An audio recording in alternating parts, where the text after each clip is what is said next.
Hey, welcome to The Explainer. So, what if I told you that you could get almost 38 times better at, well, anything you want in just 1 year? Sounds pretty wild, right? Well, today we're diving into James Clear's game-changing book, Atomic Habits, to find out exactly how to do it. And it all starts with a simple goal, getting just 1% better every single day. You know the feeling. It's January 1st, you're full of motivation, you set these huge, ambitious goals, and then by February, you're right back where you started. It's this super frustrating cycle that we all go through. But what if the problem isn't you? What if it's the system you're using? That's the core idea of this whole book. It's about stopping our obsession with the finish line and instead building a better path to get there. So let's start by digging into why our typical approach, setting these big, lofty goals, is pretty much doomed from the start.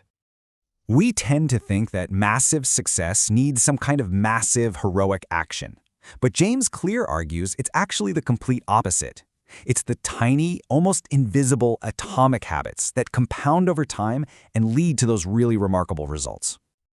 And when you look at the math, it's just staggering. If you improve by just 1% every day, by the end of the year, you'll be nearly 38 times better. Think about that. That's the incredible power of compounding. But you got to be careful, because it is a double-edged sword. Getting 1% worse every day leaves you with pretty much nothing. So why do we give up so easily? Well, it's because we fall into what Clear calls the plateau of latent potential. See, we expect our progress to be a nice straight line, but the real results of our habits are often delayed.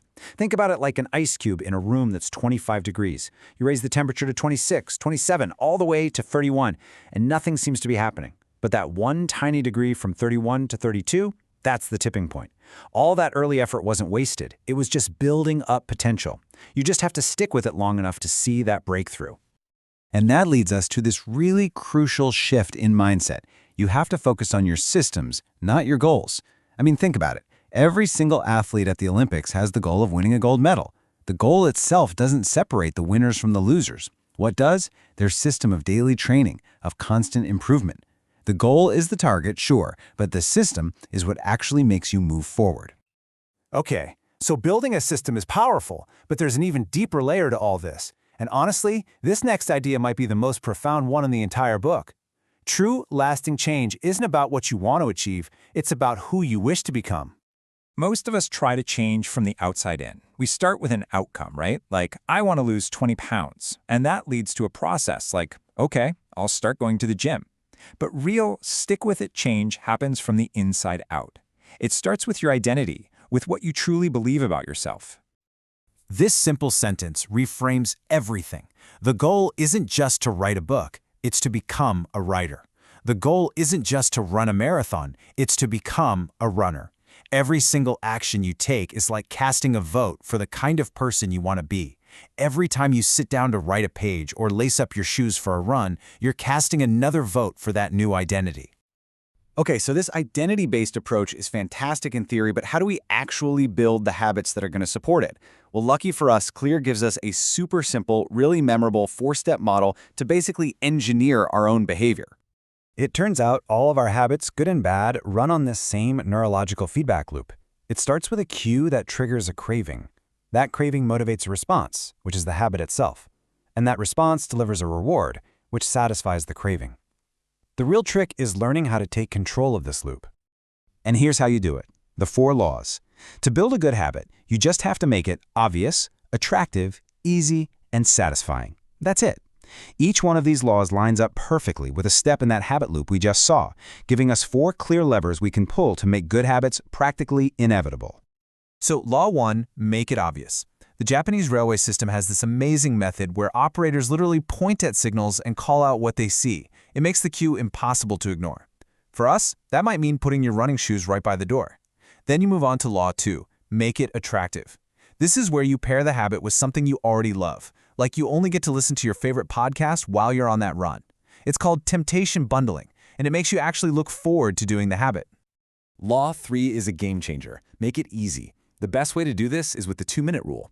Just scale your habit way, way down. So read before bed becomes read 1 page. Do 30 minutes of yoga becomes take out my yoga mat. The point isn't about the outcome at first. It's about mastering the art of just showing up. And finally, Law 4, make it satisfying. Our brains love immediate rewards, so right after you read that one page, put a big X on a calendar. That tiny little feeling of satisfaction reinforces the habit and helps wire it into your brain for good. Now, here's what's so cool about this framework. It's perfectly symmetrical.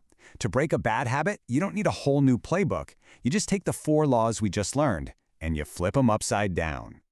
So, you make it invisible. If you want to eat less junk food, get it out of the house. You make it unattractive. Instead of thinking about how a cigarette relieves stress, focus on what it's doing to your health. You make it difficult. Add some friction, like unplugging the TV after you use it. And finally, you make it unsatisfying. Get an accountability partner, and if you skip a workout, you have to pay them $10. That immediate pain will start to outweigh the short-term pleasure of skipping out. But, building good habits isn't actually the final step. Once a habit becomes automatic, we run into a whole new kind of challenge. How do we keep getting better and avoid just coasting? See, here's the downside of habits. Once we can do something good enough, we kind of stop thinking about how to do it better. We fall into this trap of mindless repetition. Real mastery requires combining that automaticity of habits with the conscious effort of deliberate practice. And this is why self-awareness is just so absolutely critical. We need to have systems in place for reflection and review to make sure we're not just maintaining our habits, but we're actively refining them. Because without that, even our best skills can slowly start to fade over time. So how do you make reflection practical? Well, James Clear himself does something he calls a periodic integrity report. He just asks himself these 3 simple but really powerful questions. It's a fantastic way to check in and make sure your habits are still aligned with your core values and that identity you want to build. Ultimately, this entire powerful framework really just boils down to this one question. It's not about making some giant leap tomorrow. It's about the tiny, atomic decision you can make right now. What's one small vote you can cast today to prove to yourself who you truly want to be?